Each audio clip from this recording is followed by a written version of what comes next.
Bom dia a todos. Vamos para mais uma lição da nossa escola sabatina. Uma lição essa semana vem trazendo algo muito importante para mim e para você. Todos os temas da Bíblia eu digo que são importantes, mas estamos estudando um assunto aonde vai abrir os nossos olhos, aonde a gente vai enxergar o que a gente não enxerga.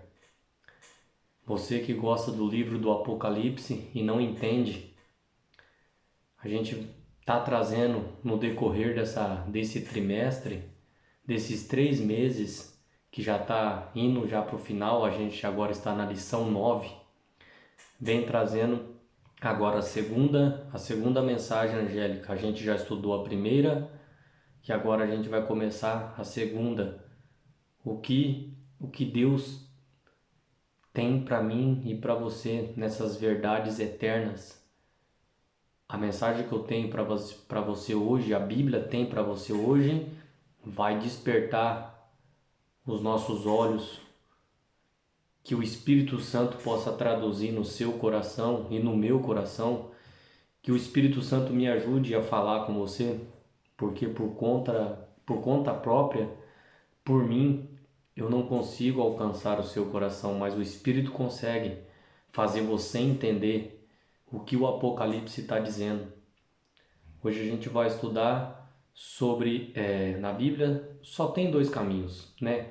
Apresenta o trigo e o joio, apresenta o caminho largo, né? E tem o caminho estreito. Não existe o terceiro caminho na Bíblia. Ou é um ou é o outro. Não existe dois. E como a Bíblia vem trazendo essa ilustração, fala de duas mulheres no Apocalipse. A mulher, aquela prostituta, deixa eu esclarecer para você, essa mulher do Apocalipse prostituta é um símbolo, o símbolo da Babilônia, aonde João ele usa referências de Babilônia para ilustrar o que aconteceria no final com o povo de Deus. E também tem uma mulher, existe dois caminhos, existe o certo e existe o errado. Para ilustrar para você, eu trouxe essa aqui, ó. A gente vai estudar hoje sobre essa mulher. E tem essa mulher aqui que é a igreja verdadeira. Essa mulher vem apresentando a igreja verdadeira em Apocalipse e essa mulher vem trazendo, representando a Babilônia. Grande confusão religiosa que está acontecendo hoje. Então, só para você não esquecer, hoje a gente vai estudar sobre essa mulher do Apocalipse. Agora, depois de já ilustrado, vamos pedir direção para o Espírito Santo para que Deus nos conduza e nos dê um entendimento. Não importa se você não é adventista, se você é de qualquer outra religião que gosta da nossa lição, a nossa lição é diária, todo dia a gente estuda. Não sei se você sabia, mas se você estudar 5 anos a lição da escola sabatina, 5 anos, é como se fosse o curso de teologia, um bacharelado, 5 anos estudando sistematicamente as nossas lições da escola sabatina. Que bênção, né? Às vezes você não teve oportunidade de ir para uma faculdade, às vezes você não teve oportunidade de ser um pastor da nossa igreja. Eu não sei qual é o motivo, mas primeiramente você é o pastor da sua casa, da sua família, você é o pastor no teu trabalho, você é um pastor na rua, porque eu e você carregamos a palavra de Deus, a mensagem Que Deus nos fortaleça e que Deus nos abençoe nessa lição. Vamos lá. Eu vou começar a introduzir essa lição para você na parte de terça-feira, mas eu vou falar para você aqui na parte de sábado só o verso áureo, mas eu vou pular para a parte de terça-feira, depois a gente volta, porque a parte de terça-feira ela vem explicando melhor o nosso tema e você vai ter uma visão melhor. Uma cidade chamada Confusão. Que cidade é essa, né? Chamada Confusão. Aí nosso verso áureo vem trazendo Apocalipse 17, verso 14. Vem trazendo assim, o verso para memorizar. Estes combaterão contra o Cordeiro, e o Cordeiro os vencerá, porque o Senhor é o Senhor dos senhores e o Rei dos reis. Vencerão os que estão com ele, chamados e eleitos fiéis. Chamados e eleitos fiéis. Grava esse versículo aqui, pelo menos esse finalzinho. Eleitos e fiéis. Chamados, eleitos e fiéis. Agora eu vou para a parte de terça-feira que vai introduzir vem falar mais sobre essa Babilônia. O que significa a Babilônia na Bíblia? Olha o que diz aqui, mistério, a grande Babilônia. Como já vimos em Apocalipse 17, um sistema religioso apóstata que introduz no cristianismo muitos ensinos da Babilônia, do Velho Testamento. Para a Babilônia do Velho Testamento, a Babilônia aonde Daniel foi levado cativo, aonde os 3 amigos de Daniel também, essa Babilônia que João está se referindo. João que escreve o Apocalipse, agora ele vem trazendo elementos da Babilônia que foram introduzidos no nosso meio e se permeia até hoje. Para procurarmos receber a natureza de Babilônia, precisamos de voltar atrás a primeira vez em que ela é mencionada no relato bíblico, em Gênesis. Tudo começou na planície da terra do Sinar, uma região na zona sul da Mesopotâmia, hoje sul do Iraque, chamada Babilônia. Foi ali que a Torre de Babel foi construída, um símbolo da autossuficiência, da autopreservação, da independência humana de Deus. Aqui vem falando a Torre de Babel, o lugar da antiga Babilônia, foi construída em direto desafio à palavra de Deus. Os construtores de Babel edificaram este monumento para sua própria glória, e Deus confundiu as suas línguas. O relato de Gênesis diz o seguinte: por isso chamou o seu nome Babel, porque ali confundiu o Senhor a língua de toda a terra. Então esse símbolo, esse nome chamado Babilônia, confusão.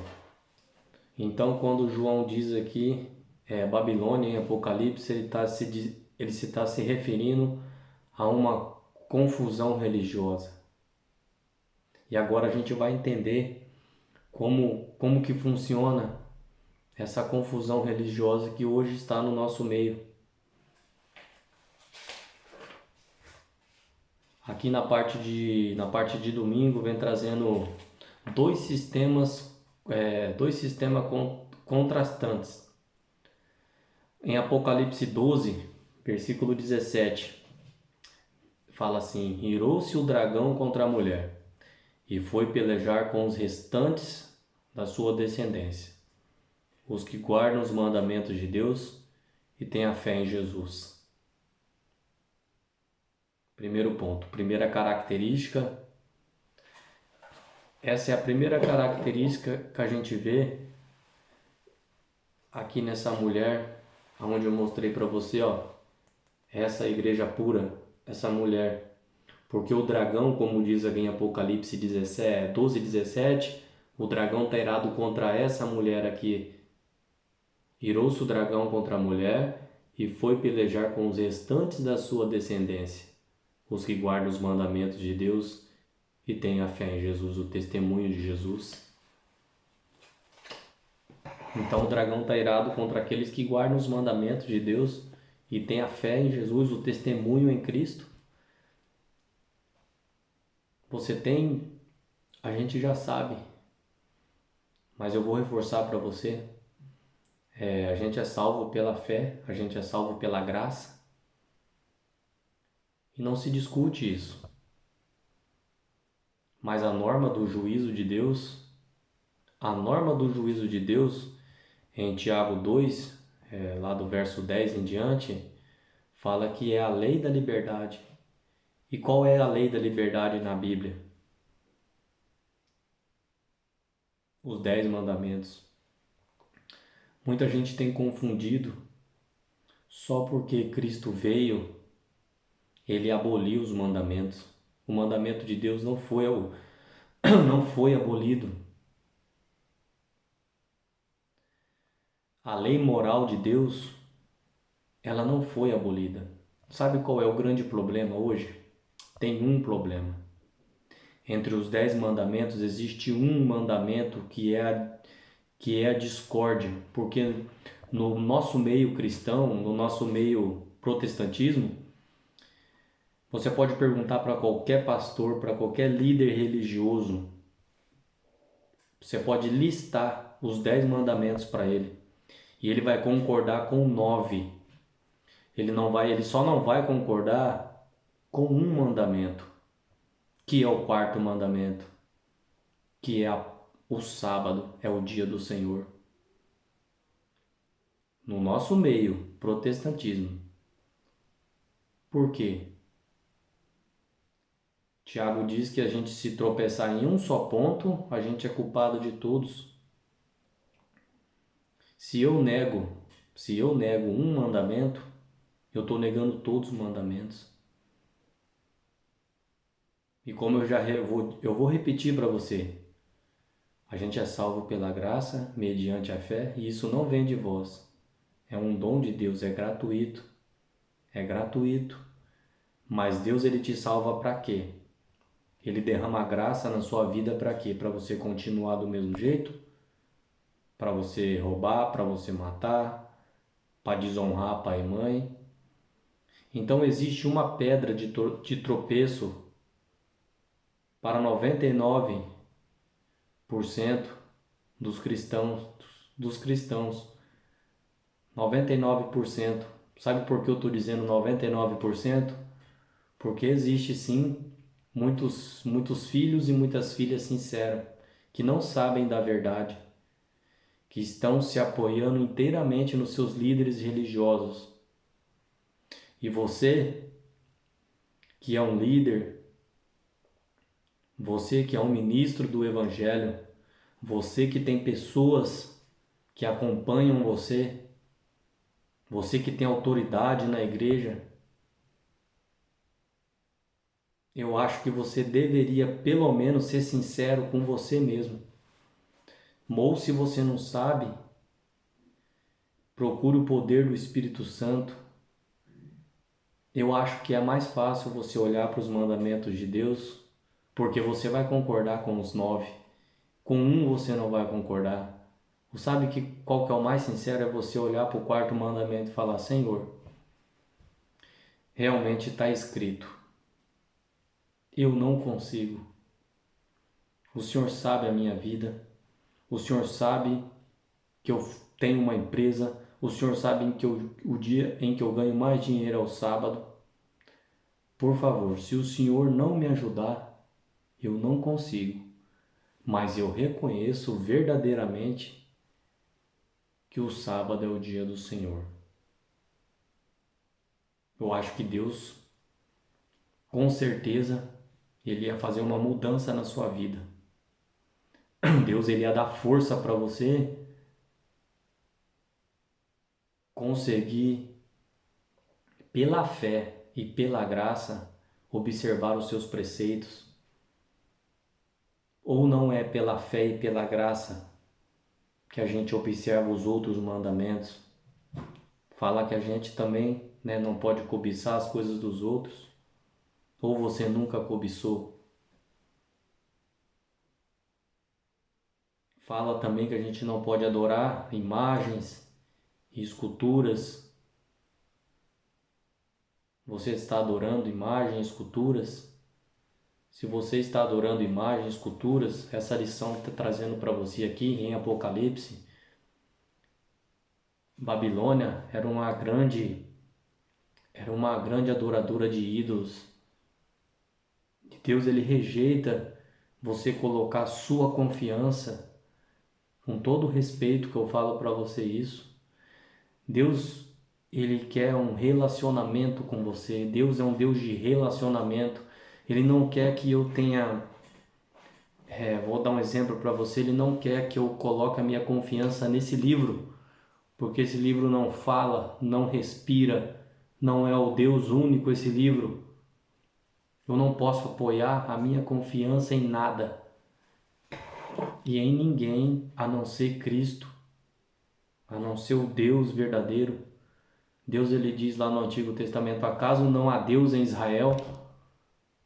Para vocês procurar outro, vocês ficam procurando outros deuses? Não tem Deus em Israel? E hoje Deus fala para mim e para você: não tem Deus aí na sua igreja? Acaso não tem Deus para você se apoiar em um objeto que não fala, que não escuta? A mensagem é dura, amigo, mas eu preciso falar com você, eu preciso dizer para você. Sabe por quê? Se eu não falar para você, com certeza o seu sangue pode ser derramado na minha cabeça. E eu não quero isso. Mesmo que você não deixe seu like, mesmo que você é inscrito no canal, você pode sair do canal, você fique bravo. Porque esse canal aqui, deixa eu frisar para você, não é um caçador de like e nem sensacionalismo. Talvez é por isso que eu tenho poucos inscritos ou pouca gente me acompanha. Talvez pode ser isso ou não, mas eu preciso falar para você a verdade. Eu preciso falar para você a verdade. E a gente só consegue, ou você acha que eu nunca lutei a respeito do sábado? Você acha que eu nunca questionei, mas nunca ninguém me falou, eu não sabia, mas agora você sabe. Agora é seu dever você procurar a fundo como um tesouro escondido as verdades eternas. Verdades eternas. E em Apocalipse 14:17, como eu já li o verso áureo, como é descrita a igreja de Deus e qual é a reação de Satanás contra ela? É uma pergunta. Como é descrita a igreja de Deus e qual é a reação de Satanás contra ela? Satanás está irado contra a igreja que guarda os mandamentos de Deus e tem o testemunho de Jesus. Aqui, na parte aqui de segunda, na parte de segunda-feira, o vinho da ira vem trazendo aqui quão vasta é a influência de Babilônia. Gostaria que você abrisse sua Bíblia em Apocalipse 17. Vamos lá, o vinho da ira. Quão vasta é a influência de Babilônia? Vamos ver como que é a influência de Babilônia no tempo passado e hoje no nosso meio? Apocalipse 17, no verso 1 e verso 2. A descrição da grande meretriz. Agora a gente vai falar dessa mulher aqui, onde João está se referindo, dessa prostituta que está embebedando os reis da terra, os habitantes da terra, com o vinho da sua prostituição, das suas mentiras, dos seus enganos. Apocalipse 17, verso 1 ao 2. Veio um dos 7 anjos que tenha 7 taças e falou comigo dizendo: Vem, mostrar-te-ei o julgamento da grande meretriz que se acha sentado sobre muitas águas. Essa meretriz, ela está sentada sobre muitas águas. E o que significa águas em profecia, Ricardo? A Bíblia vai mostrar para você. Eu não vou inventar nada para você aqui. No decorrer da lição a gente vai ver aqui o que significa essas águas, mas eu posso adiantar para você. Mas eu acho que eu vou segurar um pouquinho para você ter uma emoção de ficar, para você ver todo esse vídeo e ver que Cristo quer mostrar para você, que a Bíblia revela para você. O Apocalipse é uma revelação divina para você. E no verso, eu li o verso 1 e o verso 2, olha o que diz aqui o verso 15. Vamos lá, o verso 15. Vai responder para você agora. Falou-me ainda as águas que vistes, onde a meretriz está assentada, são povos, multidões, nações e línguas. Olha para você ver o próprio intérprete do Apocalipse, é a própria Bíblia. Ela interpretou para você, você não sabia o que significa? A grande meretriz explicou para você aqui, ó, falou-me ainda as águas que vistes, onde a meretriz está assentada. Essas águas são povos, multidões, nações e línguas. Eu acho que ficou claro para você. Agora você está pegando aqui essa mensagem. Agora, verso 18. Verso 18, não, capítulo 18 do Apocalipse, do 1 ao 4. Capítulo 18, do 1 ao 4. A queda de Babilônia. Verso 1. Depois dessas coisas vi descer do céu um outro anjo, que tinha grande autoridade, e a terra se iluminou com a sua glória. Verso 2. Então exclamou com potente voz: Caiu, caiu, a grande Babilônia, que se tornou morada de demônios, covil de toda espécie de espírito imundo e esconderijo de todo gênero de ave imunda e detestável. Verso 3. Pois todas as nações, como a gente viu aqui,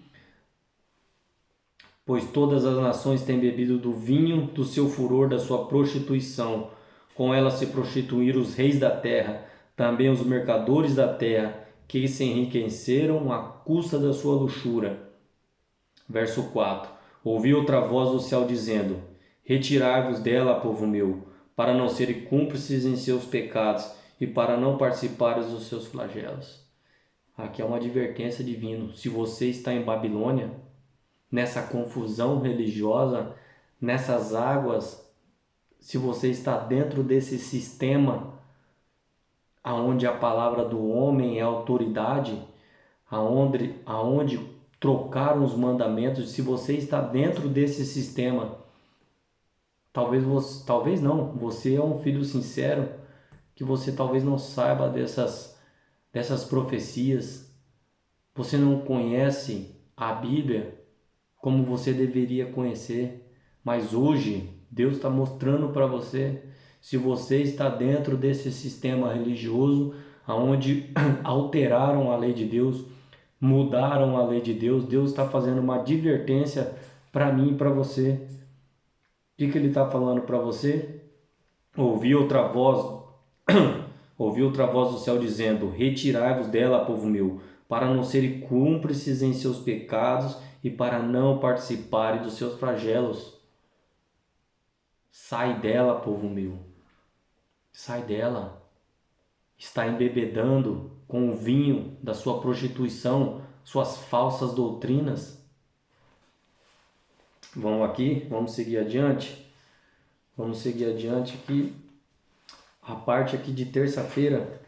A parte de terça-feira eu já fiz aqui a introdução aqui sobre a Babilônia, sobre Babel, sobre essa confusão onde Deus confundiu, né, as línguas ali, porque eles queriam ser autossuficiente, eles queriam ter uma cidade própria deles, aonde não precisassem de um Deus de amor, um Deus de misericórdia, um Deus de graça.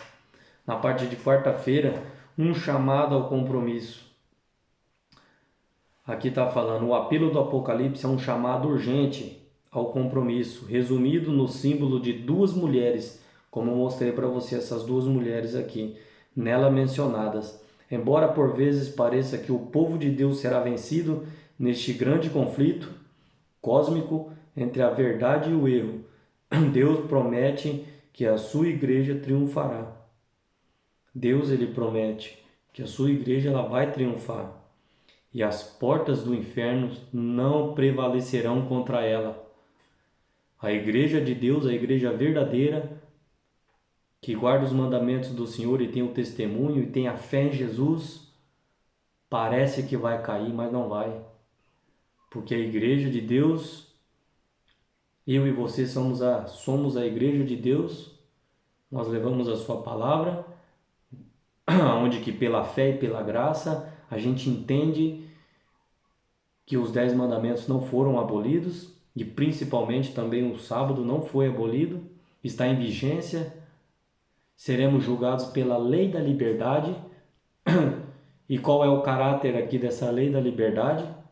É os 10 mandamentos, onde se abriram os livros e ali estão os nossos registros.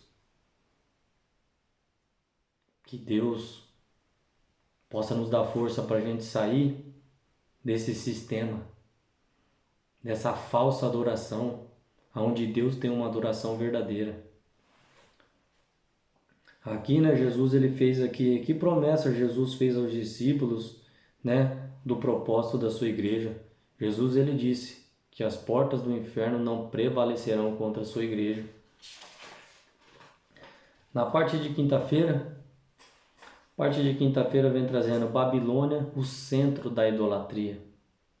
Babilônia, o centro da idolatria. Aqui fica outra dica para identificarmos claramente o mistério da grande Babilônia. A idolatria estava no âmago da adoração da Babilônia. A gente vai ver alguns textos aqui, você pode abrir. Vamos lá para Salmo capítulo 50. Salmo capítulo 50, versículo 33 ao 38. Salmo 50, versículo 33 ao 38.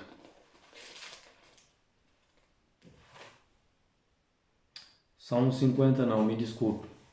Jeremias capítulo 50, no verso 33 ao 38. Jeremias, vamos lá para Jeremias. Eu errei aqui, pensei que era Salmos. Precisamos usar óculos. Já está na hora. Jeremias 50, do verso 33, versículo 33 ao 38. Vamos lá. Assim diz o Senhor dos exércitos, os filhos de Israel e os filhos de Judá, sobre opressão, juntamente todos os que, os levados cativos, os retêm, recusam deixá-los ir. Mas o seu Redentor é forte, o Senhor dos exércitos é o seu nome. Certamente pleiteará a causa deles, para aquietar a terra e inquietar os moradores da Babilônia. A espada virá sobre os caldeus, diz o Senhor, sobre os moradores da Babilônia, sobre os seus príncipes, sobre os seus sábios. A espada virá sobre os gaborolas que ficaram insensatos. Virá sobre os valentes dela e ficarão aterrorizados. A espada virá sobre os seus cavalos e sobre os seus carros, e sobre todo o misto de gente que está no meio dela. E este será como mulheres. A espada virá sobre os tesouros dela e serão saqueados. Verso 38. A espada virá sobre as suas águas e as secarão, porque até a terra é de imagens de escultura, e os seus moradores enlouquecem por essas coisas horríveis. É o Senhor que está falando para você.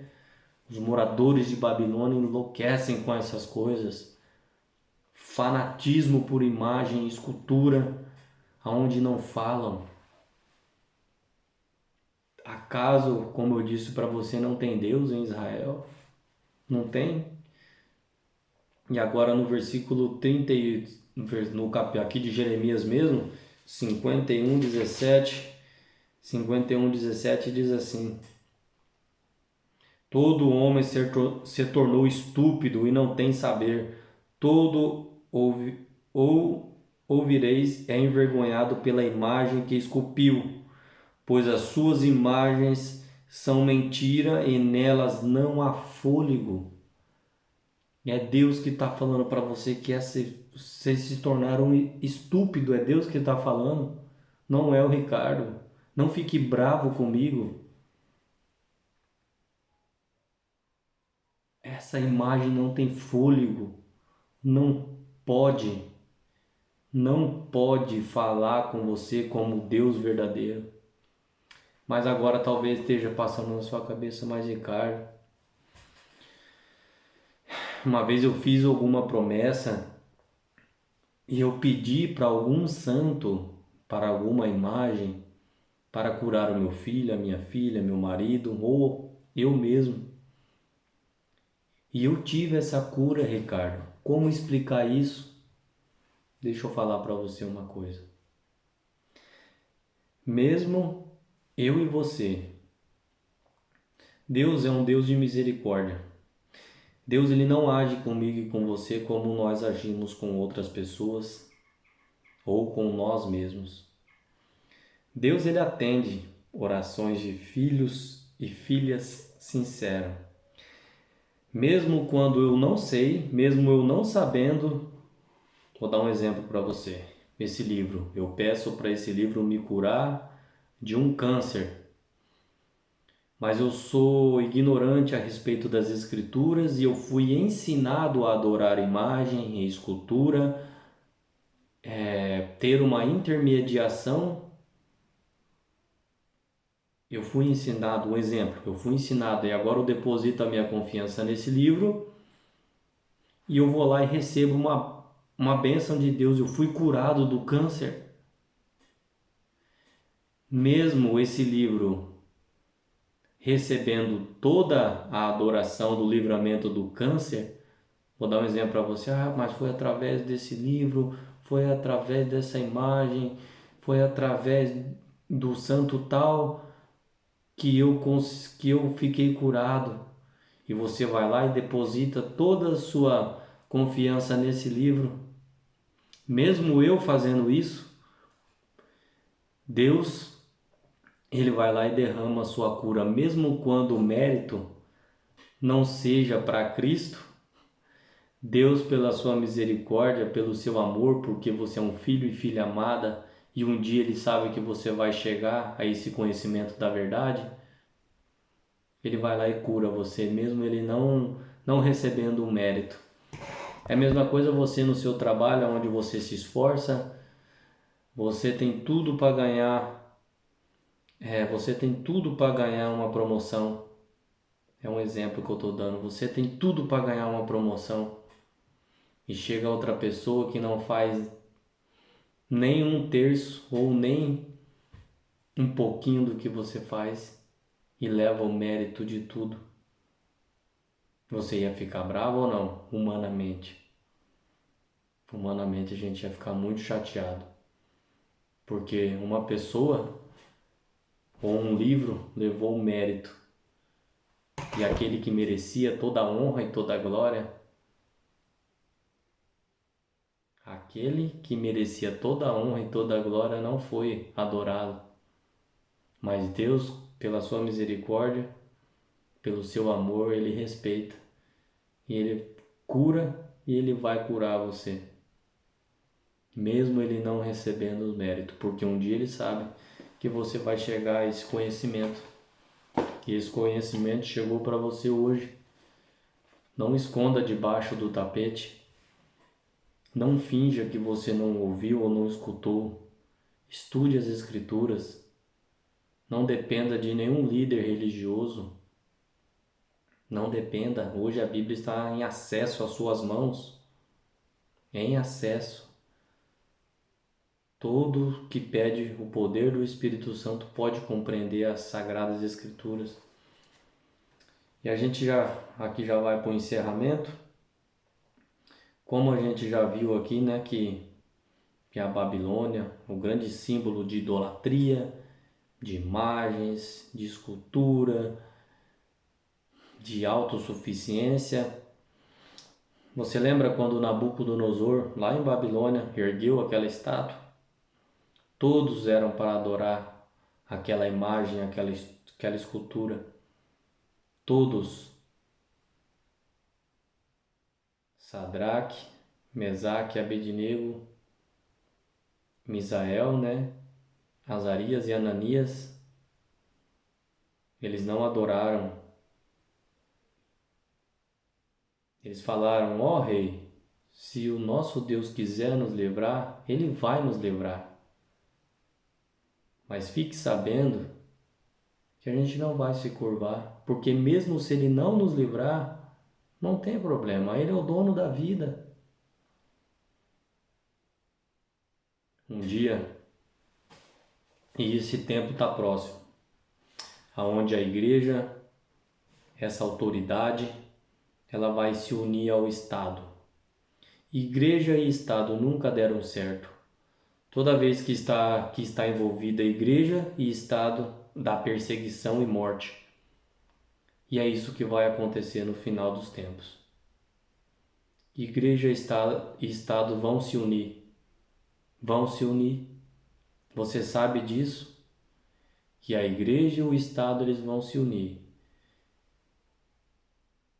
E a igreja vai receber toda a autoridade para fazer o que bem ela entende.